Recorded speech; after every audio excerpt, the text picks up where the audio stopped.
தேர்தல் களத்தில் நாம் தமிழர் கட்சி சீமான் தலைமையில் திராவிட மற்றும் தேசிய கட்சிகளுக்கு மாற்றாக ஒரு தனித்துவமான அரசியல் பாணியை கடைபிடித்து வருகிறது. 2026 தமிழ்நாடு சட்டமன்ற தேர்தலில் அக்கட்சி செயல்படும் விதம் குறித்து முக்கிய அம்சங்கள் இதோ. கடந்த தேர்தல்களைப் போலவே 2026 சட்டமன்ற தேர்தலிலும் நாம் தமிழர் கட்சி எந்த கூட்டணியும் இன்றி 234 தொகுதிகளிலும் தனித்து போட்டியிடுகிறது.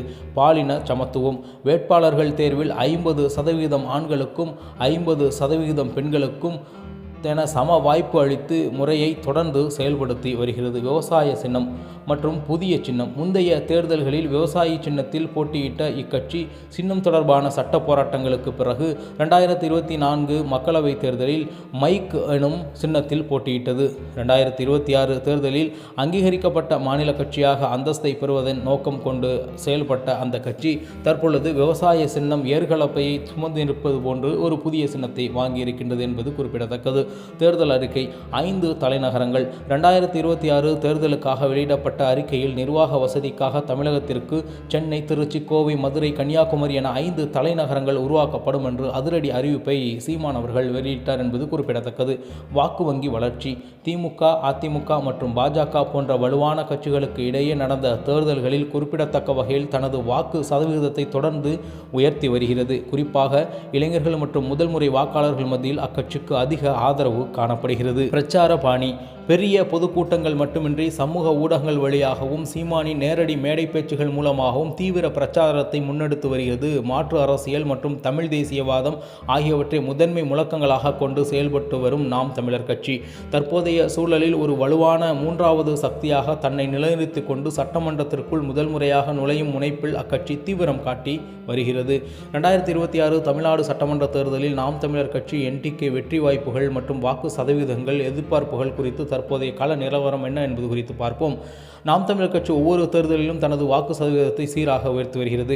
2016 சட்டமன்ற தேர்தலில் 1.1 1.7% வரை பெற்றிருந்தது. 2019 மக்களவை தேர்தலில் 3.8% பெற்றிருந்தது. 2021 சட்டமன்ற தேர்தலில் 6.58% 6.7% வரை பெற்றிருந்தது. 2024 மக்களவைத் தேர்தலில் சுமார் 8.2% பெற்று 2026 தேர்தலை பொறுத்தவரை அக்கட்சி 10% முதல் 15% வரை வாக்குகள் பெற வாய்ப்புள்ளதாக சில அரசியல் ஆய்வுகள் தெரிவிக்கின்றன. இருப்பினும் சில ஆதரவாளர்கள் மற்றும் கணிப்புகள் இது 20% வரை உயரலாம் என எதிர்பார்க்கப்படுகின்றது. வெற்றி வாய்ப்புகள் 3வது இடம் 2021 தேர்தலில் சுமார் 42 தொகுதிகளில் நாம் தமிழர் கட்சி 3வது இடத்தை பிடித்தது. 24 மக்களவைத் தேர்தலில் 6 தொகுதிகளில் 3வது இடத்தை பெற்றது.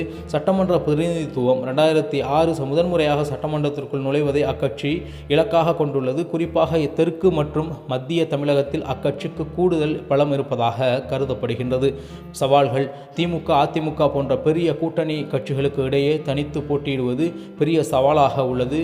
மேலும் பல புதிய கட்சிகள் வரவால் சற்று இந்த சூழ்நிலை தமிழகத்தின் 2026 சட்டமன்ற தேர்தல் என்பது ஒரு சவாலான சூழ்நிலையாகவே நாம் தமிழர் கட்சிக்கு பார்க்கப்படுகின்றது.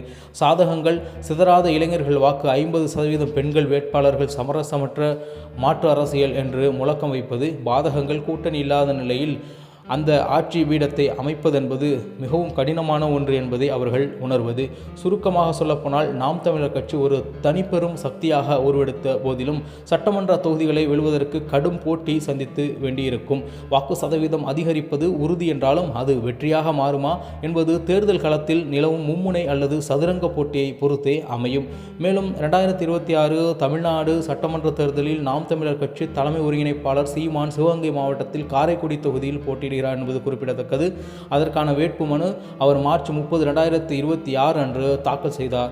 மேலும் வெற்றி வாய்ப்பு நிர்ணயிக்கும் முக்கிய காரணிகள் சொந்த மாவட்டம், மும்முனை அல்லது 4 முனை போட்டி இருக்கின்றது. வாக்கு வங்கி வளர்ச்சி சவால்கள் போன்ற அனைத்தும் இங்கேயும் இருக்கின்றது. தற்போதைய கணிப்புகள் படி அரசியல் ஆய்வறிஞர்களின் கூற்றுகள் படி நட்சத்திர தொகுதியாக மாறி இருக்கின்றது. சீமான் தீவிர பிரச்சாரத்தில் ஈடுபட்டு வருவதால் இளைஞர்கள் மற்றும் மாற்றத்தை விரும்பும் மக்களுடைய ஆதரவு அவருக்கு அதிகமாக கிடைக்க வாய்ப்பு இருக்கின்றது. அவர் சட்டமன்றத்திற்குள் நுழைவதற்கான வாய்ப்பு பிரகாசமாக இருப்பதாக கருதப்படுகின்றது. இருப்பினும் இறுதி முடிவு மே 4, 2026 அன்று வாக்கு எண்ணிக்கைக்கு பிறகே தெரிய வரும். மேலும் புதிய தகவல்களுடன் புதிய அரசியல் காணொலி உங்களை சந்திக்கின்றேன். நன்றி, வணக்கம். இது உங்கள் தமிழா செய்திகள்.